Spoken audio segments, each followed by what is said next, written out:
Hi, welcome back to Gaming for Gamers, and here we are back in London in Watch Dogs Legion. Here's Noor. I feel like I'm digitally stalking her because I know where she works and where she lives in this game so well I can find her just without even thinking about it now, so that's a bit scary.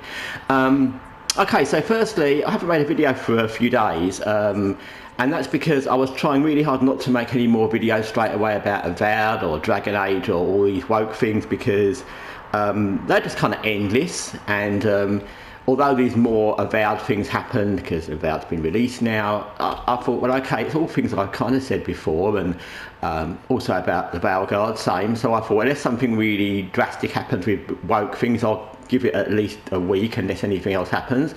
And something else happened, so it's not woke news at all, it's PlayStation news. So a Dutch consumer group is suing PlayStation for overcharging on digital games over a long period of time. And I'm going to talk about this in the context of how I relate to it as me using PlayStation. I buy digital games from the PlayStation Store, and also I buy physical games. Not new games physically, but I buy games from second-hand retailers here. There's a retailer where you can change up old games and get vouchers, and then you can use them to buy new games, and you can change other things to get new games, DVDs and things like that, Blu-ray, which is all very good. So this is from my point of view. I haven't got a particular overview of what I think about this. I'm just going to mention some of my thoughts, and maybe you'll have thoughts. So I think they're probably right in a sense, because I've noticed many games that I've looked at on the PlayStation Store digitally, even in sales, and I've gone to Amazon and looked at physical discs, new discs, and they're cheaper. So that's a bit strange because physical discs have no real cost. I mean, obviously there's the making of the game, but I'm talking about the physical finished product. There's no physical cost to a digital game, but there is to a physical disc, and there's no supply cost because you don't have to post it out or send it or anything like that. So they're obviously cheaper to do. So it is a bit odd. Obviously, and I think we all can say this is true, Sony, and not just Sony, I'm sure it works for Xbox too, but Sony would like to get rid of all physical games because it is better for them. They make more money from digital games. They can throw in all these digital downloads and everything else they can add to these things.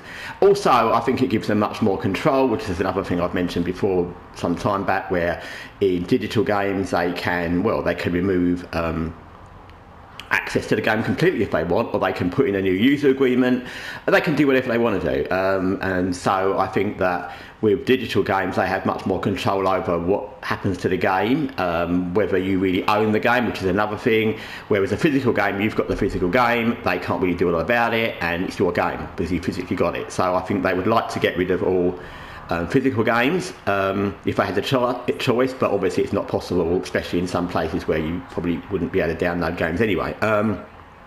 So people still like physical discs, but the fact that PlayStation 5 has an option with no, one of the PlayStation 5s has no physical disc, I know you can get the add-on thing, but it's more money, that kind of tells you how their thinking is kind of going as well, I think. So yeah, I think that they would like to get rid of physical discs. I'm not sure about all the pricing. I can't say I've gone for every single thing, but I'll tell you what my thoughts were straight away.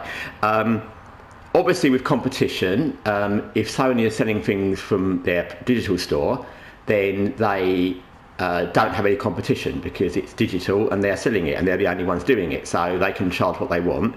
Whereas with physical discs, obviously Amazon I've mentioned already, people sell on eBay here, you can buy them in physical stores in your local area, other retailers, and also, and this is an important point which I make for me, as I said earlier, you can get second-hand physical discs, which you obviously can't get with digital. So there's much more options for competition and to save money with physical discs, and that's good for consumers. It doesn't mean that every consumer wants that, but it's good to have that option because you can go out and get a game from the store I mentioned earlier. There's lots of them, with one in every small area in the UK that sells second-hand games. or eBay, whatever, and even third-party sellers on Amazon, and you can get games that you wouldn't be able to get new because they'd be too expensive, and you can get them second-hand. Music Magpie, which is a big retailer in the UK, sells loads of second-hand DVD movies and Blu-ray and games. So there's that. But also, I think that in favour of digital, so like I said, this is a kind of balanced view. I've not got a one strong opinion one way or the other exactly. With digital games, I will say on the PlayStation store, yes, there are games that you can't get on physical disc, but often they're indies or small games, so that's fair enough, because that's the same with Steam, with loads of games you can't get in physical discs. But they do discount a lot of the games to very, very, very low prices. So there is that bonus, whereas physical discs, you don't get that kind of discount, whereas with digital downloads you get some really, really amazing discounts sometimes. You get games that you would never find, not just the games you can't get physically, but games you would never find, the ones that are available on a physical disc at certain prices, but in Sony sales you get them for very, very low prices. So there's that, and you get the bundles as well. So yeah, obviously again, with the way gaming is now, and this isn't going to be a video about whether you should get loads of DLC for games, but you get a game, and if you buy the physical disc, often you're just getting the base game. You certainly aren't getting all the content usually, especially if it's a second-hand game. Whereas with digital, you get these bundles, like with Watch Dogs Legion, where you can get the whole game plus all the DLCs in one go in a sale. So there's good and bad sides to it. I would say from the new point of selling side, there's bonuses and drawbacks for both, with the fact that you can get these massive sales from PlayStation Store where you can get games much cheaper than on physical disc.